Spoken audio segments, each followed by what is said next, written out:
How does a newborn become a fully grown adult? At birth, a baby is only about 50 centimeters or 20 inches long and weighs just a few kilograms. Yet over the next 2 decades, the body will more than triple in height, increase its weight many times over, and transform into an adult. Bones will become longer and stronger, muscles will grow, the brain will develop, every organ will increase in size, and somehow all of it happens in perfect coordination. So how does the human body do it? Let's start where growth begins, at birth. By the time a baby enters the world, the hardest stage of development has already taken place. Over 9 months in the womb, a single fertilized cell has divided trillions of times to build every major organ needed for life. The heart is pumping blood, the lungs have taken over breathing, the brain is already controlling heartbeat, breathing, body temperature, and basic reflexes, the liver filters nutrients, the kidneys remove waste, the digestive system is ready to process milk, every major body system is present. But although they are all functioning, they're far from finished. A newborn isn't simply a smaller version of an adult. Many organs are still developing. The skeleton is still changing, and the brain has years of growth ahead of it. From this point on, the body's job isn't to create new organs. Instead, it focuses on making the entire body larger, stronger, and more efficient. One of the first places this becomes obvious is the skeleton. You may have heard that babies have more bones than adults. It's true, but the exact number depends on how they're counted. A newborn has about 270 bones, although you'll often hear the number 300 because some scientists count small pieces of developing cartilage and separate bone-forming centers individually. By adulthood, almost everyone has 206 bones. How can the body grow larger while ending up with fewer bones? The answer is that it doesn't lose bones. Instead, many of them gradually join together. Think of the skeleton as a puzzle that's still being assembled. During early life, many bones remain separate because flexibility is more important than strength.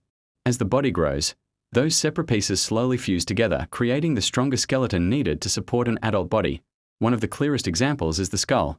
An adult skull feels like one solid piece of bone, but a baby skull is made up of several bones connected by tough bands of tissue called sutures. Between some of these bones are soft openings called fontanelles, commonly known as the baby soft spots.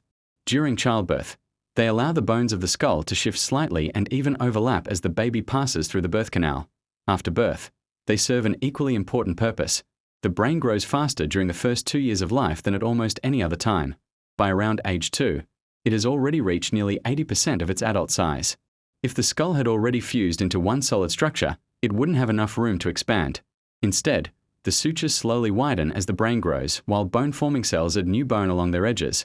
Little by little, the gaps become smaller until the skull eventually becomes the solid structure we are familiar with. The skull isn't the only place where this happens. Each hip begins as 3 separate bones before gradually joining together. The sacrum at the base of the spine starts as 5 individual vertebrae. Even the tailbone or coccyx forms from several smaller bones that later fuse into one.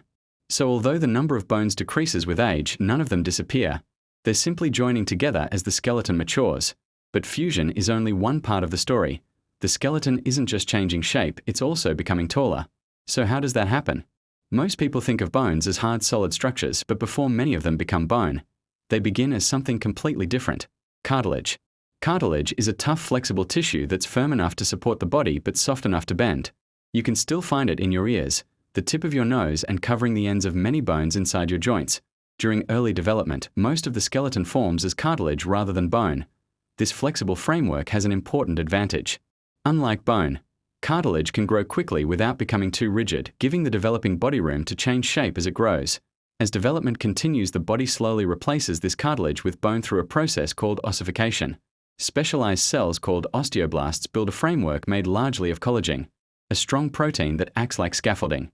Minerals such as calcium and phosphorus are then deposited into that framework, gradually hardening it into bone. This process continues throughout childhood and adolescence. In fact, some bones don't finish developing until the late teenage years or even the early 20s. Interestingly, the body builds different bones in different ways. Most bones, including the arms, legs, ribs, and spine, begin as cartilage before being replaced with bone. This is called endochondral ossification. However, many of the bones of the skull and the collarbone form directly from connective tissue without first becoming cartilage. This is known as intramembranous ossification. Although the names sound technical, there's simply 2 different ways of building the same skeleton. But here's something even more interesting. Not all of the cartilage disappears. Small sections remain near the ends of many long bones. These are called growth plates, and they're the reason children continue getting taller year after year. Every stage of growth is carefully controlled. But one question still remains. If your body knows how to grow taller, How does it know when to stop? That's exactly what we'll explore in part 2. Subscribe and I'll see you there.